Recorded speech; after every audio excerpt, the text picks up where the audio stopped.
নদিয়া জেলার পলাশী থেকে ইটাহার পর্যন্ত 175 কিলোমিটার ব্যাপী বাবরি যাত্রা হচ্ছে। নির্বাচনের সময় পরিবর্তন যাত্রা হয়, প্রত্যাবর্তন যাত্রা হয়, উন্নয়ন যাত্রা হয়, বিকাশ যাত্রা হয়,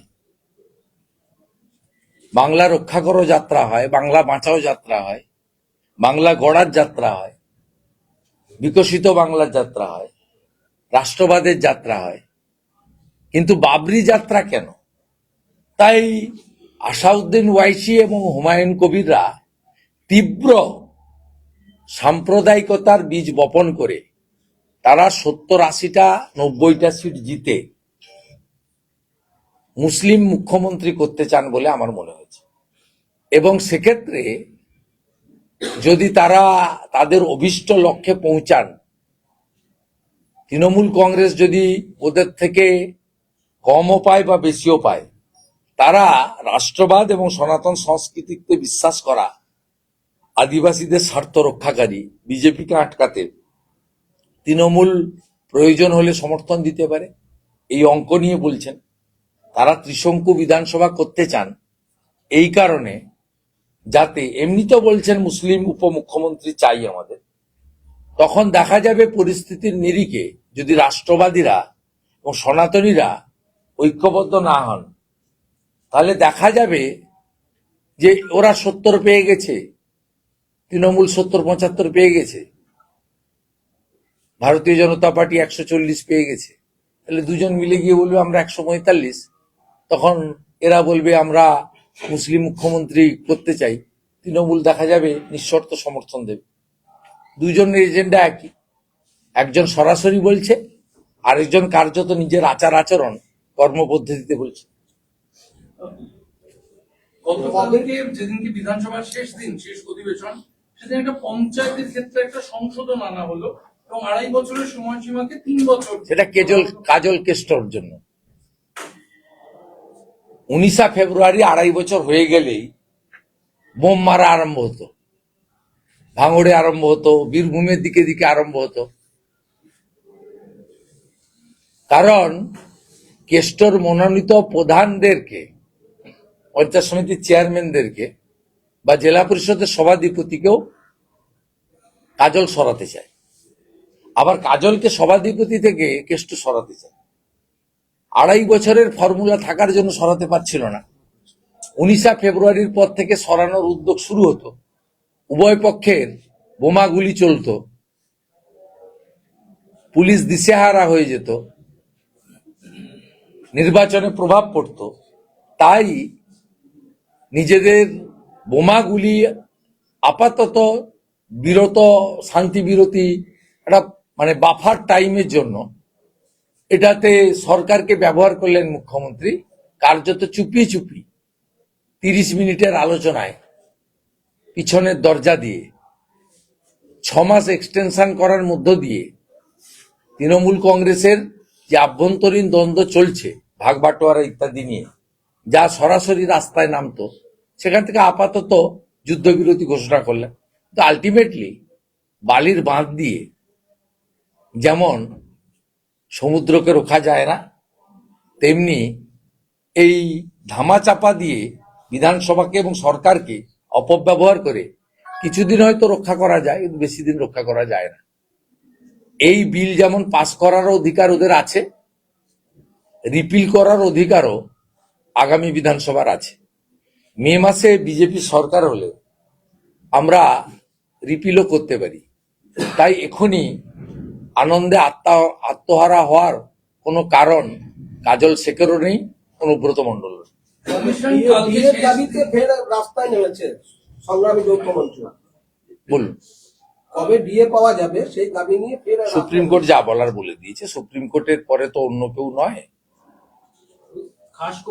গতকাল যেদিনকে শুনানির শেষ দিন প্রাথমিকভাবে রাখা হয়েছিল, সেই দিন এসে হঠাৎ ইলেকশন কমিশন জানাচ্ছে যে রেসিডেন্সিয়াল সার্টিফিকেট বা ডোমিসাইল, এটা আমার বক্তব্যের জন্য আমি আপনাদের এখানে ডেকেছিলাম। এইটা হচ্ছে 24/12/2025 ভারত সরকারের সার্কুলার। ইলেকশন কমিশন তো বলেনি ডোমিসাইল অ্যাকসেপ্ট করতে। হ্যাঁ, স্টেট হোম ডিপার্টমেন্ট, হ্যাঁ ডিপার্টমেন্ট সেটা, হ্যাঁ ডিপার্টমেন্টের, এবং সেটা ভারত সরকারের নোটিশের রেফারেন্স। সে ভারত সরকারের নোটিশের রেফারেন্স। আমাকেই বলে দিয়েছি এটা তো পরিষ্কার আপনার স্পেশাল কেসের ক্ষেত্রে, এটা সবার ক্ষেত্রে নয়। বিশদে বলেন। না না, এটা তো পরিষ্কার, ওই অর্ডারে তো 1999 লেখা আছে। 1999 গেজেটটা কি, গেজেটটা তো আপনি পড়ে নেবেন, তো গেজেটে তো পরিষ্কার লেখা আছে আপনার আর্মির চাকরি পাওয়ার ক্ষেত্রে থেকে শুরু করে নির্দিষ্ট কতগুলি জায়গাতেই এটা কার্যকর হবে। এই যে দিস ইজ গেজেট, এটা নট ফর অল। এইটা কাল থেকে অনেক চ্যানেল বা সংবাদ মাধ্যমে বললেন যে ইত্যাদি ইত্যাদি, এটা ভুল ব্যাখ্যা। 1999 সালের যে অ্যাক্ট, সেইটাকে 24/12/2025 পশ্চিমবঙ্গ সরকারের পক্ষ থেকে করা হয়েছে। 1999-তে তাতে বলা হয়েছে খুব সিলেক্টিভ ক্ষেত্রে এই ডোমিসাইল সার্টিফিকেট অ্যাকসেপ্ট হবে, নট ফর অল। হ্যাঁ হ্যাঁ, আধা সেনা সেনা আর বাইরের লোক, এটা নট ফর অল। এবং এটা যদি ইয়ারোরা এইটা দেখে করেন, সেই ইয়ারোরা সাসপেন্ডও হতে পারেন, তাদের বিরুদ্ধে এফআইআরও করার প্রভিশন আছে। এবং সাথে সাথে আমরাও যদি তথ্য পাই, আমরা সেই ইয়ারোদের বিরুদ্ধে সুপ্রিম কোর্টে যাব। 7 দিন সময়সীমা বাড়ানোর জন্য সিইও অফিস থেকে নির্বাচন কমিশনে যোগাযোগ করা হলো, তার কাজ অনেক জায়গাতেই ইনকমপ্লিট, তারা 7 দিন আরো সময় চাইছে। সেটা আমি অ্যাডমিনিস্ট্রেটিভ হ্যাজার্ডস আমি বলতে পারবো না, সিও অফিস বলতে পারবে। তবে সোফার মাই নলেজ যে সামগ্রিকভাবে প্রয়োজন আছে বলে মনে হয় না। কোনো কোনো বিধানসভা, কোনো কোনো জেলার ক্ষেত্রে প্রয়োজন, তো প্রয়োজন হলে টাইম দিয়েই শেষ করা উচিত। এটা তো সব প্রক্রিয়াতেই হয়।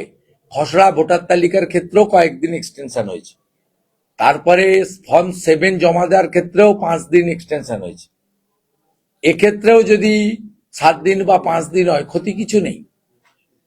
কিন্তু আমরা মনে করি ত্রুটিমুক্ত ভোটার তালিকা বের করানোর দায়িত্ব নির্বাচন কমিশনের, তাকে সহযোগিতার দায়িত্ব রাজ্য সরকারের। আর 5ই মের মধ্যে সরকার না হলে রাষ্ট্রপতি শাসন হবে, তার দায়ভার রাজ্য সরকারকে নিতে হবে, ইলেকশন কমিশনকে নিতে হবে। বিজেপির কোনো দায়ভার নেই। বিজেপি এই ডেট নিয়ে, আমরা চাই মৃত, ভুয়া, একাধিক জায়গায় নাম আছে ডবল ট্রিপল এন্ট্রি, এবং বাংলাদেশি অবৈধ অনুপ্রবেশকারী, অর্থাৎ বাংলাদেশি মুসলমান আর রোহিঙ্গা, এদের একজনেরও যেন নাম না থাকে। যদি চূড়ান্ত তালিকায় কারো নাম থাকে, আমরা আপিলে যাব ডিইওর কাছে। ডিইও যদি আপিল রিজেক্ট করে, আমরা সিওর কাছে যাব। সিও যদি আপিল রিজেক্ট করে, আমরা হাইকোর্টে যাব। দলের পক্ষ থেকে আপনারা যে চার্জশিট দিচ্ছিলেন বিভিন্ন বিধানসভাকে কেন্দ্র করে, কল্যাণ বন্দ্যোপাধ্যায় আজকে বলছেন যে এটা বেআইনভাবে চার্জশিট শব্দটা ব্যবহার করা হচ্ছে। দলের কর্মীদের বলেছে বিজেপির নামে এফআইআর করতে। দলের কর্মীদের কল্যাণ ব্যানার্জি বলেছে বিজেপির নামে এফআইআর করতে। তারা কত বলুন না, কতবার তো করেছে, কত এফআইআর, এগুলো ভাষণ দেওয়ার জন্য। এই বেচারি চিফ হুইপের পদ যাওয়ার পরে কিভাবে মুখ্যমন্ত্রী এবং সেকেন্ড ম্যান ওনাদের পার্টিতে, ডায়মন্ড হারবারের সাংসদ, এর কৃপা দৃষ্টি পাওয়ার জন্য লড়াই করছে। এবং আরো একটা কথা আমি আপনাদের বলে দিই, ও ওর বেটাকে এমএলএ করতেছে কোন একটা সিটি। এইসব বাজার মাতানো কথাবার্তা বলছে। যদি আশীর্বাদ দিয়ে দেন মালিক আর ম্যানেজিং ডাইরেক্টর, যদি কোনোভাবে আশীর্বাদ দিয়ে দেন, সেই একটা মরিয়া চেষ্টা। দলের কর্মসূচি যেভাবে চার্জশিট দেওয়া হচ্ছে বিভিন্ন বিধানসভা এবং ইতিমধ্যে 100 বিধানসভায় সম্পূর্ণ হয়েছে। বাকি যেখানে যেখানে তৃণমূলের বিধায়ক আছে, আরো ভালো তাদের খবর বিরুদ্ধে দেখতে দাও। সাবস্ক্রাইব করুন বাংলা হান্টের ইউটিউব চ্যানেল। বাংলা হান্টের আরো খবর দেখতে নজর রাখুন। বাংলা খবর মানেই বাংলা হান্ট।